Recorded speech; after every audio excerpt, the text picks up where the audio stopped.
The Amsler grid evaluates the 20 degrees of the visual field centered on fixation Fig. 1.8. It is principally useful in screening for and monitoring macular disease, but will also demonstrate central visual field defects originating elsewhere. Patients with a substantial risk of choroidal neovascularization (CNV) should be provided with an Amsler grid for regular use at home.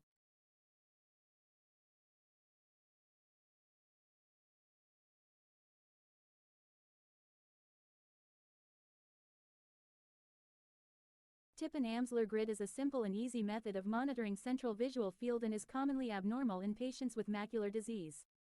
Charts. There are 7 charts, each consisting of a 10 cm outer square, Figs 1.9 and 1.10. Chart 1 consists of a white grid on a black background, the outer grid enclosing 400 smaller 5 squares. When viewed at about 1/3 of a meter, each small square subtends an angle of 1 degree.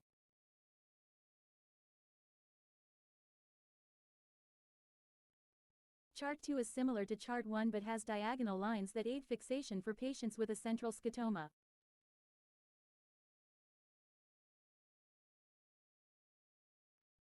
Chart 3 is identical to Chart 1 but has red squares. The red-on-black design aims to stimulate long-wavelength foveal cones. It is used to detect subtle color scotomas and desaturation in toxic maculopathy, optic neuropathy and chiasmal lesions.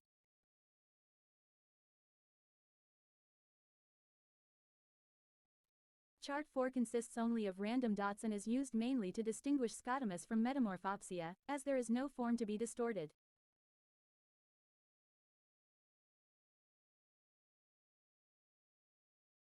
Chart 5 consists of horizontal lines and is designed to detect metamorphopsia along specific meridians.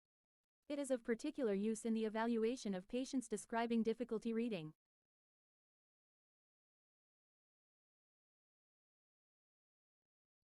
Chart 6 is similar to Chart 5 but has a white background and the central lines are closer together, enabling more detailed evaluation.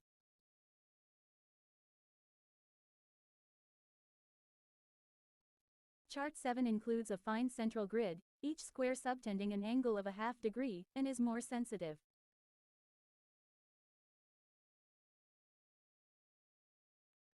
Technique. The pupils should not be dilated, and in order to avoid a photostress effect, the eyes should not yet have been examined on the slit lamp. A presbyopic refractive correction should be worn if appropriate. The chart should be well illuminated and held at a comfortable reading distance, optimally around 33 centimeters. One eye is covered. The patient is asked to look directly at the central dot with the uncovered eye, to keep looking at this, and to report any distortion or waviness of the lines on the grid. Reminding the patient to maintain fixation on the central dot, he or she is asked if there are blurred areas or blank spots anywhere on the grid. Patients with macular disease often report that the lines are wavy, whereas those with optic neuropathy tend to remark that some of the lines are missing or faint but not distorted. The patient is asked if he or she can see all 4 corners and all 4 sides of the square. A missing corner or border should raise the possibility of causes other than macular disease, such as glaucomates, field defects or retinitis pigmentosa. The patient may be provided with a recording sheet and pen and asked to draw any anomalies,